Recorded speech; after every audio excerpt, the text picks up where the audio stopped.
الحمد لأهله والصلاة على أهلها أما بعد فأعوذ بالله من الشيطان الرجيم بسم الله الرحمن الرحيم إنما يخشى الله من عباده العلماء صدق الله العظيم. میرے مشفق اساتذہ کرام اور عزیز طالب علم ساتھیوں، میں نے آپ حضرات کے سامنے قرآن کریم کی ایک آیت تلاوت کی ہے. اسی کی روشنی میں جنگ آزادی کے متعلق چند باتیں آپ کے سامنے پیش کرنے لگا ہوں. امید ہے کہ آپ حضرات بغور سماعت فرمائیں گے. عزیز سامعین، ہمارے ملک کی تہذیب اور پہچان یہ ہے کہ ہر رنگ کے پھول یہاں کھلتے ہیں اور محبت و قوت کے ساتھ لوگ زندگی گزارتے ہیں. آج ایسا ماحول پیدا کرنے کی کوششیں کی جا رہی ہے کہ اکثریت الگ ہو جائے، اقلیت الگ ہو جائے. اگر اکثریت اور اقلیت کے درمیان نفرت کی اس دیوار کو کھڑا کر دیا جائے گا تو پھر یہ ملک محبت و قوت کا گہوارہ کیسے بنا رہے گا؟ یہاں چین سکون کا ماحول دیکھنے کو کیسے مل پائے گا؟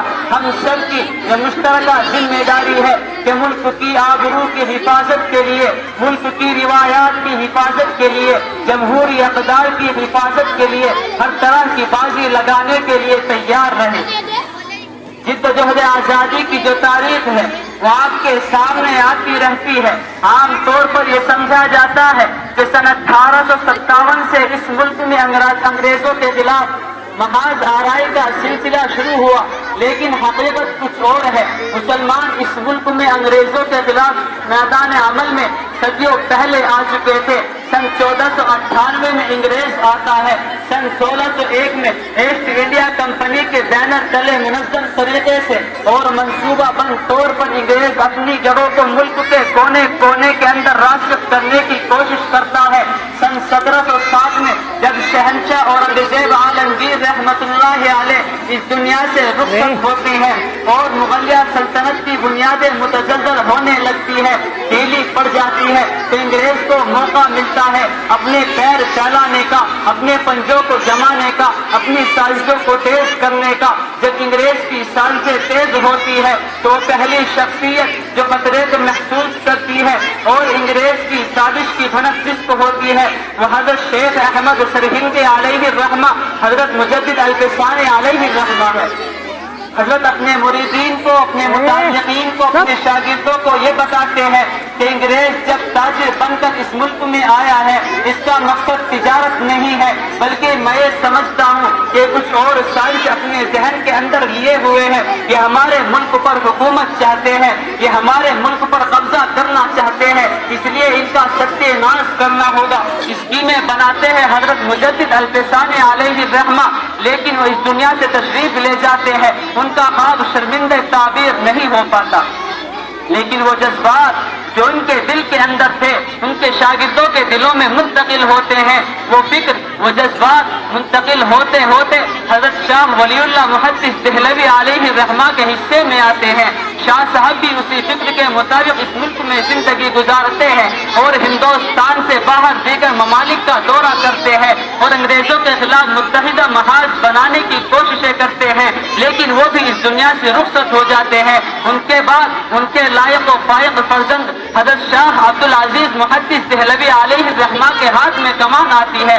وہ وہیں سے سلسلے کو آگے بڑھاتے ہیں جہاں ان کے والد بزرگوار حضرت شاہ ولی اللہ محدث دہلوی علیہ الرحمہ چھوڑ کر گئے تھے.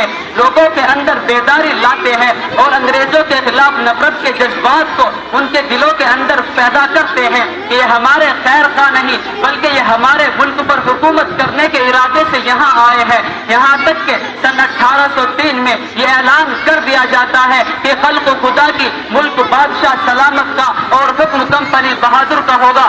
اس اعلان کے بعد حضرت شاہ عبدالعزیز محدث دہلوی علیہ الرحمہ وہ تاریخی فتویٰ صادر کرتے ہیں کہ جس فتوے کے منظر عام پر آنے کے بعد ملک کے اندر انقلاب کی ایسی لہر دوڑ جاتی ہے کہ پھر ملک کے اندر انقلاب کی ایسی لہر دوڑ جاتی ہے کہ پھر انگریز اس لہر کو بند کرنے میں کامیاب نہیں ہو پاتا، یہاں تک کہ اس کو گویا بستر باندھ کر ملک چھوڑنے پر مجبور ہونا پڑتا ہے. سن 1803 میں شاہ عبد العزیز محدث دہلوی علیہ الرحمہ فتویٰ دیتے ہیں کہ اس ملک میں رہنے والے مسلمانوں کے لیے خاص طور پر اور ملک کے تمام باشندوں کے لیے یہ فرض ہو چکا ہے کہ دشمن وطن کے خلاف میدان عمل میں اتر آئے. اگر اپنے ملک کی حفاظت چاہتے ہیں، اپنے تحفظ کی حفاظت چاہتے ہیں، اپنی تہذیب کی حفاظت چاہتے ہیں تو ملک کے تمام طبقات کو مل کر دشمن وطن کے خلاف میدان عمل میں آنے کا. میرے بھائیوں، یہ وہ زمانہ ہے کہ جب انگریزوں کے خلاف سرگوشی کرنا، کانا پھوسی کرنا، چھپ چھپ کے باتیں کرنا جرم سمجھا جاتا تھا، اور لوگ انگریزوں کے خلاف بات کرتے ہوئے ڈرتے تھے کہ دیواروں کے بھی کان ہوتے ہیں، کہیں جاسوسی نہ ہو جائے اور لینے کے دینے پڑ جائے. ایسے مختصر حالات میں، ایسے نازک حالات میں جس شخص نے انگریزوں کے خلاف بابانگ دوہر عالم بغاوت بلند کیا وہ ہم سب کے سر کے تاج شاہ عبد العزیز محدث دہلوی علیہ الرحمہ ہے. اور اس سے پہلے سن 1757 میں بنگال میں نواب سراج الدولہ پوری جرات مندی اور بہادری کے ساتھ انگریزوں سے مقابلہ کرتے ہوئے جان شہادت نوش کر جاتے ہیں. اور سن 1799 میں شہر میسور سلطان ٹیپو شہید پوری جرات مندی اور بہادری کے ساتھ انگریزوں سے مقابلہ کرتے ہوئے اپنوں کی غداری کی وجہ سے جان شہادت نوش کر جاتے ہیں. شاہ صاحب کے اس فتوے کے بعد پورے ملک کے اندر جد و جہد آزادی کی لہر دوڑ جاتی ہے. شاہ صاحب کے شاگرد ان کے اس فتوے کو لے کر ملک کے کونے کونے کے اندر جاتے ہیں. شاہ صاحب کے شاگرد ان کے اس فتوے کو لے کر ملک کے کونے کونے کے اندر جاتے ہیں.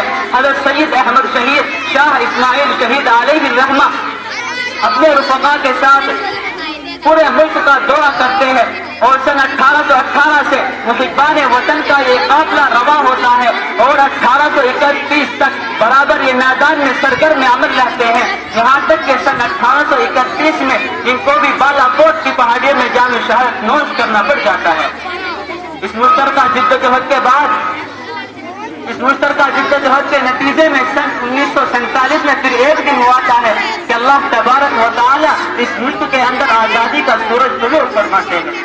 بہتر اپنی تقریر کو چند اشعار کے ساتھ ختم کرنا چاہتا ہے. کہیں بھی ظلم کی تلوار سے ہرگز نہیں ڈرتے، کہیں بھی ظلم کی تلوار سے ہرگز نہیں ڈرتے، کسی طاغوت کی چوکھٹ پہ اپنے سر نہیں جھکتے.